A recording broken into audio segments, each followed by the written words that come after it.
series in Matthew chapter 5, and I've entitled it, Getting to the Heart of It. And the reason I've entitled it, Getting to the Heart of It, is because it's possible to obey the letter of God's law, but to radically disobey it. It's possible to obey the letter of the law, but not to obey the heart of the law. And so we took a deeper look at Jesus' commands and Jesus' teaching in Matthew chapter 5. Today, we're going to go back to the beginning of Matthew chapter 5. Beginning of Matthew 5, we find Jesus' famous Beatitudes. The Beatitudes, as I was going through this, I don't know about you, but I wondered, why do we call these the Beatitudes? Is it because these are the attitudes that we should be having? You know, like Beatitudes, right? I just never really thought about why we call it the Beatitudes. And it comes from the Latin root word for blessing or happy or prosperous, right? It's beatos. Don't take my word for it. I didn't take Latin, but I think it's something like beatos. And so it comes from the Latin root for blessed, happy. And so all 8 of these Beatitudes, they start with blessed is, makarios in the Greek, happy, full is, right? And so that's why they call them the Beatitudes. The Beatitudes are considered by many Jesus' greatest teaching. Jesus' Sermon on the Mount is considered by many his most famous and greatest teaching. But even within the Sermon on the Mount, people would probably say that the Beatitudes are the pinnacle, that they are the most important of Jesus' teachings. I've heard that from many pastors. I've heard that from so many of my professors. And so I nod my head, and I read, and I listen, and it just goes over my head. And I just don't get it. It's like, what? Jesus, I really want to get it. Like, I don't know about you, but I really want to understand it. If this is such a glorious and great teaching, like, I want to get it. But honestly, more than I get, I think I miss it. It just goes over my head. Blessed are those who mourn, for they will be comforted. Blessed are the meek, for they will inherit the earth. Right? I mean, other ones, a little bit easier. Blessed are the peacemakers, for they will be called sons of God. Like, I get that. I feel good about that one because I feel like I get that one a little bit more. Right? But, man, like, I so want to understand what great people of God understand when they read these Beatitudes. And I don't know if you've heard it, but one of the great blessings for me as we've gone through this series on Matthew chapter 5, getting to the heart of it, I've heard echoes of the Beatitudes as we've gone through Jesus' teachings on the commands. I've heard blessed are the meek, when Jesus says, don't ever try to get even with the one who wrongs you. I've heard blessed are the peacemakers, when Jesus says, you shall not murder. Right? Not only shall you not murder, but you should not get angry, but you should be a reconciler. You should be reconciled, and you should do that quickly. Blessed are the peacemakers. Like, I've never heard, and I don't think I've ever seen the Beatitudes like I've seen them before, especially the word meek. And that's my favorite Beatitude right now because I feel like I've had this like great understanding of it. Meek is a really hard word to define with words, right? Look it up in the dictionary. It's like humble, gentle, patient. It's like, really? Like, okay. I think meek, and what I appreciate about Matthew 5 is I think sometimes a picture is better than a word. I think sometimes you understand what a word means by an example or an illustration. And I think that's what Jesus gives in Matthew 5. He doesn't just give commands, but he gives illustrations of what does it look like to live out this command. And so as we've gone over Matthew 5, I've heard just echoes of the Beatitudes, and I've never heard these echoes in my life before. And it's just been amazing for me to have a greater appreciation and understanding of the Beatitudes. And so I wanted to take you through that journey with me. I wanted to help you to see what I see. Not just commands, not just morals, but I want to help you see God. I'll give this quote later, but Jesus is not teaching morals here. The Christian faith is not about a moral life. The Christian life is about God. Jesus is teaching about God. And the reason that we should and need and have to live this way is because we are the people of God. We've been bought by God. Our lives have been changed by God. And so don't hear Jesus' teachings as morals. They're wrong. Hear this, especially those of you who have children and will have children. We all want our kids to be good kids. We do. But our goal is not that our kids would be moral. Because it's possible to be moral and to be godless. That's the Pharisees. That's the Sadducees. That's why Jesus says in these words, your righteousness needs to exceed that of the scribes and the Pharisees. I hope your goal for yourself, for your children, is not that you'd simply be moral. Because that's not what it means to be a Christian, to be a follower of Jesus Christ. It means to know God, to be won over by God, right? To be captured by the love and the grace of God. Again, I'll go through more of that as we read. I'm going to read Matthew chapter 5 in its entirety. I know it's a long chapter, but I hope that as we read it, we've read through it for the past month. I hope there's a greater appreciation and understanding, and I hope that maybe you hear some of the echoes that I hear as we read through Matthew chapter 5. Let us hear the word of God. Matthew chapter 5, starting at verse 1. And Jesus, seeing the crowds, he went up on the mountain. And when he sat down, his disciples came to him. And he opened his mouth and taught them, saying, Blessed are the poor in spirit, for theirs is the kingdom of heaven. Blessed are those who mourn, for they shall be comforted. Blessed are the meek, for they shall inherit the earth. Blessed are those who hunger and thirst for righteousness, for they shall be satisfied. Blessed are the merciful, for they shall receive mercy. Blessed are the pure in heart, for they shall see God. Blessed are the peacemakers, for they shall be called sons and daughters of God. Blessed are those who are persecuted for righteousness' sake, for theirs is the kingdom of heaven.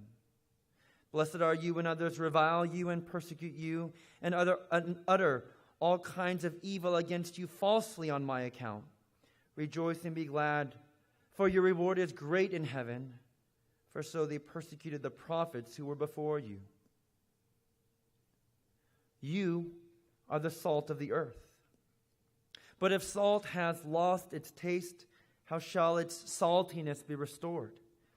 It is no longer good for anything except to be thrown out and trampled under people's feet. You are the light of the world. A city set on a hill cannot be hidden, nor do people light a lamp and put it under a basket, but on a stand, and it gives light to all in the house. In the same way, let your light shine before others, so that they may see your good works and give glory to your Father who is in heaven. Do not think that I have come to abolish the law or the prophets. I have not come to abolish them, but to fulfill them. For truly I say to you, until heaven and earth pass away, not an iota, not a dot, will pass from the law until all is accomplished. Therefore, whoever relaxes one of the least of these commandments and teaches others to do the same will be called least in the kingdom of heaven. But whoever does them and teaches them will be called great in the kingdom of heaven. For I tell you, unless your righteousness exceeds that of the scribes and Pharisees, you will never enter the kingdom of heaven. You have heard that it was said to those of old, you shall not murder, and whoever murders will be liable to judgment. But I say to you that everyone who is angry with his brother or sister will be liable to judgment. And whoever insults his brother or sister will be liable to the council. And whoever says, 'You fool,' will be liable to the hell of fire.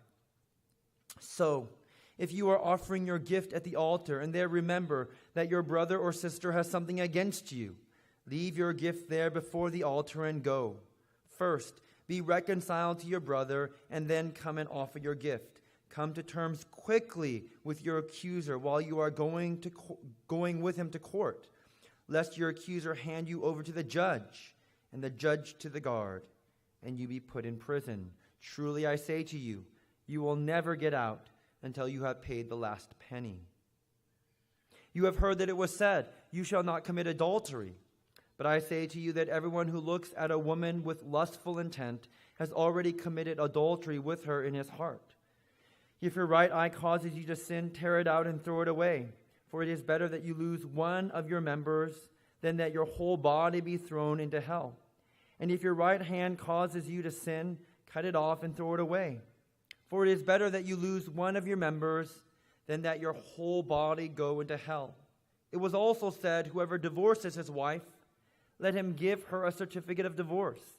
But I say to you that everyone who divorces his wife, except on the ground of sexual immorality, makes her commit adultery. And whoever marries a divorced woman commits adultery. Again, you have heard that it was said to those of old, 'You shall not swear falsely, but shall perform to the Lord what you have sworn.' But I say to you, do not take an oath at all, either by heaven, for it is the throne of God, or by the earth, for it is his footstool, or by Jerusalem, for it is the city of the great king. And do not take an oath by your head, for you cannot make one hair white or black. Let what you say be simply yes or no.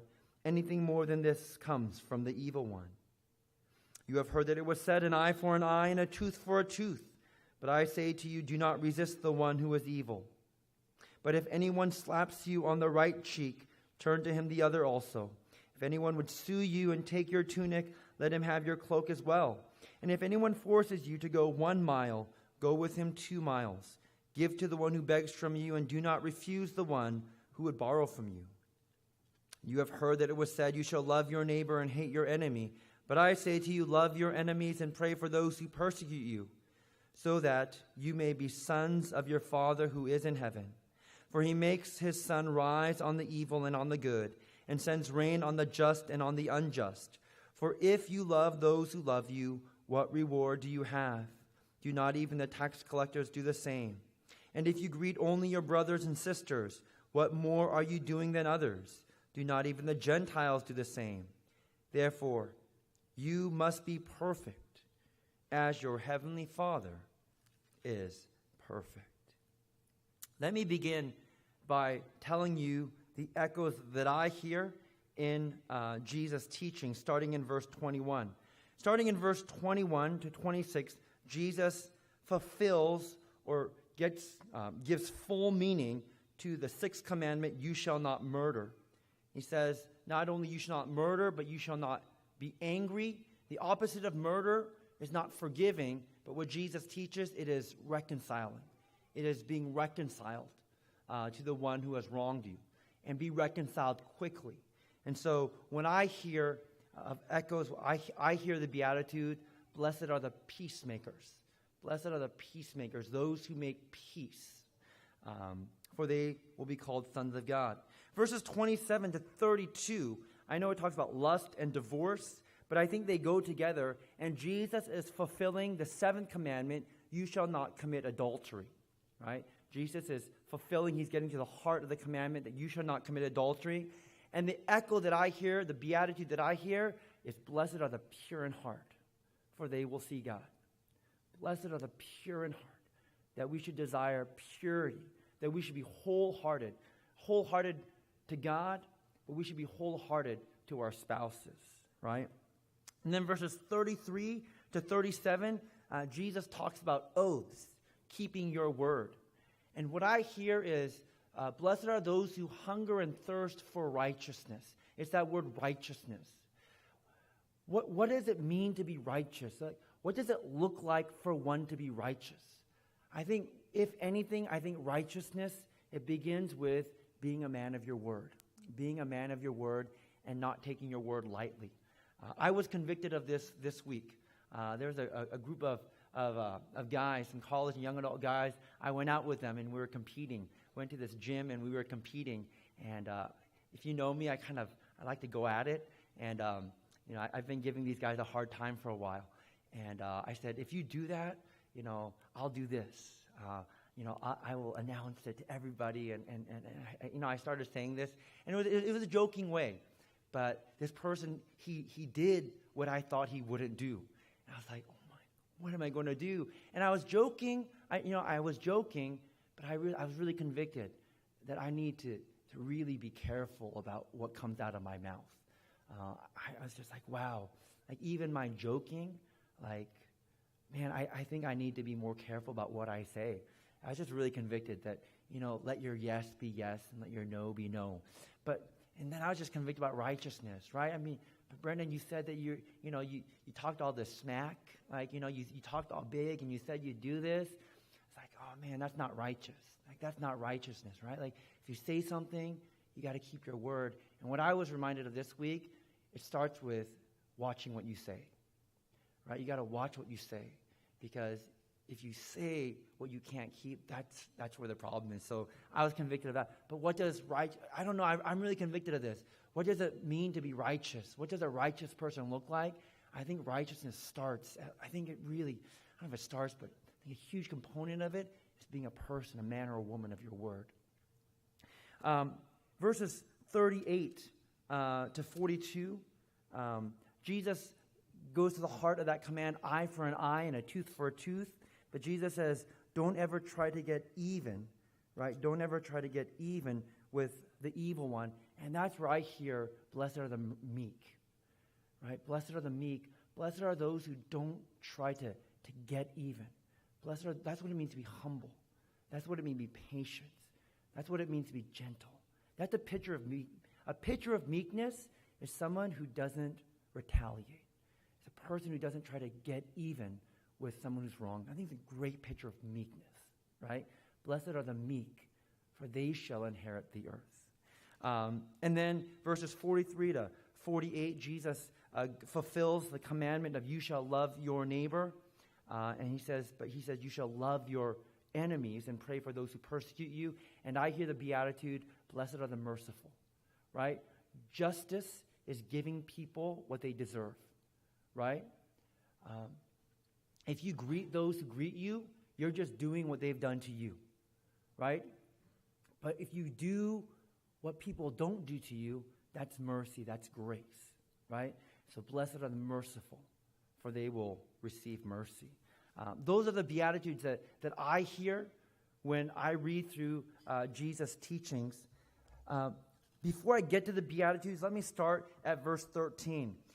No, Jesus says this again, and I hope you remember. Jesus tells you who you are. You may not feel like it, and you may not think you're very good at this, but you are the salt of the earth. You may be thinking to yourself, Pastor Brendon, that's your job. You're the pastor, or the praise team, or the leadership team. But that's not me. That's not what Jesus says. Jesus says that if you're a Christian, whether you like it or not, whether you think you're good at it or not, you are the salt of the earth. There's no other option. There's no second choice. There's no backup plan. You are the plan. The church is the plan. There's no other plan. Do you hear Jesus say, you are the salt of the earth? Now, pastors, when they preach on this, you've heard this, salt has lots of different functions, right? It preserves, it tastes, it has like all these functions. But one thing I noticed as I was reading through this again, Jesus only mentions one function of salt here.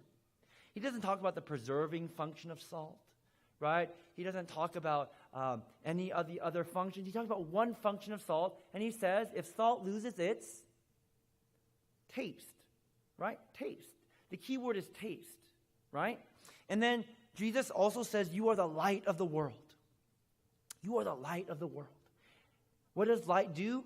It says it helps you to see, right? And so if you see in verse 16, let your light shine before others so that they may see your good works, right?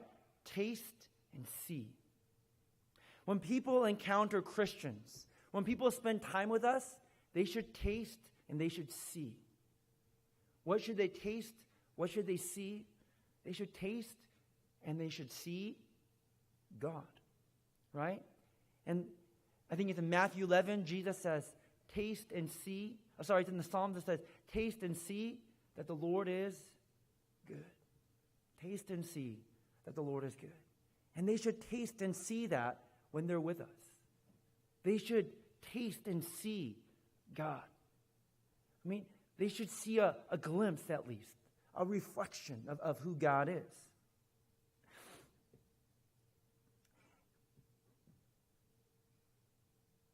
Jesus also says that they may see your good works. And what I want you to see is everything that Jesus teaches after that are good works, right? You shall not murder. You shall not commit adultery. You shall not swear falsely. An eye for an eye, a tooth for a tooth. Love your neighbor. Those are all good commands. And to obey them, they're good works. Jesus is not discounting good works. Jesus is encouraging good works. And I think Jesus is actually saying you need to have good works, right? But I think there's two different ways to do good works. And when I thought of this, I thought of the parable of the prodigal son. It's traditionally known as the parable of the prodigal son. I like Tim Keller's title. He calls it the parable of the two lost sons. Or I think the better title is the parable of the prodigal God. I think this really is I think God is the prodigal. Prodigal means extravagant, reckless. You know, the father in this story, he's reckless. He's extravagant in his love, right? His extravagance, his love is even more reckless than his younger son's sin and delinquency, right? So I really like the title, and I'll try to change it over my lifetime, right? But the parable of the prodigal God, or the parable of the two lost sons. And the reason is, it's not the parable of the lost son, because both sons are lost. Now think about it. Good works is a part of both sons' lives. Now I'll say this. The older son, if you know the story, he does good works. He does a lot of good works. But his good works cause him to get angry at his father, because he thinks that he's earned his father's blessing. And so when his father gives this great party for his delinquent younger brother, he gets very upset. And he says, but I've slaved for you. But I've worked so hard for you. I've done all these good works for you. And you've never given me anything. See, he has good works, but his works are somehow wrong. You would agree. His works are wrong because his good works, they're an attempt to earn his father's favor. But that's not how good works work. Now think about the younger son. He doesn't have good works. But after being loved so lavishly, so extravagantly, and so recklessly, what do you think his life is going to be like? I don't think it takes great imagination to think that his life is going to be full of what? Good works. His life is going to be full of good works. Why? Because he wants to keep on earning. He doesn't want to lose his father's love. No, that's not how it works. His good works come from his father's love. His good works come from the source of acceptance. He knows that he's loved. He knows that he's accepted. And that amazes him, and it changes his life. That good works are the fruit of being loved. That's a changed heart. See, both sons have good works. One is an attempt to earn love. Another is the result of being loved. That's religion. I think that's what it means to be religious. Doing good works, trying to earn God's favor. And isn't it so easy to fall into that trap? Isn't it so easy for us to obey God that way? Say, God, if I do this, then you have to love me. Good works. These good works, you could do them, but you could completely miss them by doing them. There's a wrong way to do good works. There's a right way to do good works. I'll say this more towards the end, but the key to obeying these commands is a changed life. It's a changed heart, like the younger son. His good works, the source of his good works, come from a changed heart, a changed life, a life that's been changed by the Father's love. If I want to contextualize it to our time, I'd say his life has been changed by the gospel. I could have entitled my sermon, The Life of a Gospelite, the life of the gospelized. But that doesn't make too much sense, right? The life of a heart that's been changed by the gospel. What you need to pray for, what you need to seek is a changed heart. So I'm going to go back to the Beatitudes. I'm going to do this in 5 minutes. So here we go. The first thing I see is Matthew says, seeing the crowds. And so for me, I was really curious, where do these crowds come from? Let me read from you. Give me the map real fast. This is where the crowds come from. And Jesus went throughout Galilee, that northern area of Israel. Give me the map, Mark. Give me the map. Thank you. Teaching in their synagogues and proclaiming the gospel in the kingdom and healing every disease and every affliction among people. So his fame spread throughout all of Syria. Syria is the area north of Israel, right? The Gentile country north of Israel, Syria.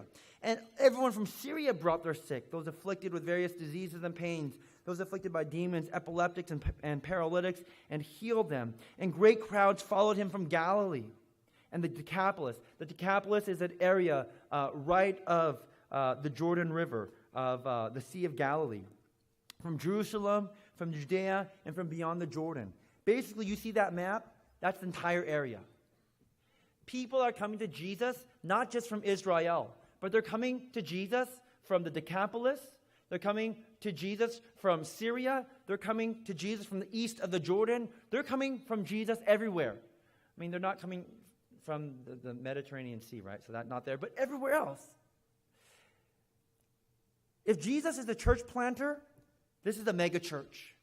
For a lot of pastors, this is their dream, right? People flocking to your church, right? People flocking to see Jesus. Like, I'm convicted because a part of me as a pastor is like, wow, like so many people, like this is like the first mega church, right? But what really caught my attention is that seeing the crowds, Jesus went up on the mountain and he sat down and his disciples came to him. I'm not going to say Jesus ignored the crowds. I think Jesus loves the crowd, but he doesn't seem to be very impressed by the crowds. Not like I am, at least. Not like you are. Because we're really impressed by crowds. We're really impressed by the size of an organization. We think size equals success. But Jesus doesn't seem to have the same formula. Because Jesus doesn't seem to be very impressed by the crowds. Jesus turns his attention away from the crowd, and he turns his attention to the disciples. You know, what it seems to teach is what Jesus really cares about is disciples. I was convicted again. Jesus, he's going to ask me. He's not going to ask me, Brendon, so how many people come to your church? Because that's what everybody else asks me. You know, when I meet with other people, they say, how big is your church? I don't think anyone's asked me, how many disciples are in your church? I don't think I've ever heard that question. Never. There's a problem. Because it's how we define success. Right? The question we should be asking is, how many disciples are in your church? Because that's what Jesus cares about. Jesus doesn't care about the crowds. Now, don't get me wrong, he cares about the crowds because it's from the crowds the disciples are going to come. But he's not impressed by the crowds. What he really wants is disciples. You should not be patting yourself on the back saying, good job, I'm sitting in this seat this morning. God likes me. No, he's not. He's not satisfied with that. Because he doesn't want crowds. He wants disciples. Are you a disciple? Jesus wants disciples. And so I've come to this. We need to be a disciple, but how does Matthew end? Matthew ends with making disciples. It's not even good enough just to be a disciple. You need to be a disciple, and then true disciples, they make disciples. I need to do one more thing, and I'm going to close here today. This is what I saw. I saw in the Beatitudes, the middle and the last Beatitude, they both end the same way. For theirs is the kingdom of heaven. That's really interesting. The first and the last, for theirs is the kingdom of heaven. All the other are different, but first and last, for theirs is the kingdom of heaven. And then the middle and the last says, it talks about righteousness. If you look at the middle Beatitude, the person desires righteousness. They have not obtained righteousness, right? They hunger and thirst for righteousness, positional righteousness. There's two types of righteousness, positional righteousness and practical righteousness. What Jesus teaches, the second half of Matthew 5, is practical righteousness. What does righteousness look like? How do you do righteousness? That's practical righteousness. But you could have practical righteousness without positional righteousness. Positional righteousness is your righteousness before God. Our practical righteousness is supposed to come from our positional righteousness. It's like the younger son. Again, the older son had practical righteousness, but he didn't have positional righteousness. Okay? Jesus is teaching positional righteousness in the Beatitudes. And then he's going to teach practical righteousness. Okay? The middle Beatitude, the individual desires to be righteous. In the end, he has obtained righteousness. It's because he's righteous, he's being persecuted. You see that? He's not desiring righteousness anymore. He's obtained it. He has righteousness. And it's because he's righteous that he's being persecuted. You see that? It starts and it ends with the kingdom of heaven. You know why? It's because you have to have both. The kingdom of heaven begins with poor in spirit and it ends with righteousness. There's a journey along the way. The journey is the middle of the Beatitudes. But if you want to inherit the kingdom of God, you need to begin with being poor in spirit, and it ends with one being righteous. Now follow me. If you're poor in spirit, you're empty. You're lacking something. You realize that something's missing in your life. Okay? And that something that's missing is God. You're poor in spirit. But what you realize after that is that you have sin in your life. And your sin is displeasing to God. When you become aware of your sin, what you will do is you will mourn your sin. You will be saddened. You will mourn your sin. After you mourn your sin, you will think to yourself, I deserve to be punished. That's meekness. Meekness is the opposite of God. I deserve to be punished by you. But God, it's that understanding that God, I deserve what I'm getting. But you have a desire for righteousness. That's the middle one. But God, I understand that I'm poor in spirit, I'm a sinner, and I deserve what you can give me. But God, I want to be righteous. And then it goes on, after righteousness, mercy. Those who desire righteousness, what they find mercy. You will find God's mercy. After you find God's mercy, your eyes are open to who God is. Your eyes are open to the truth of who God is. You see God. And it is when you see God that God reveals to you not only who God is, but who you are. God is merciful, and you are sons and daughters of God. You are positionally righteous.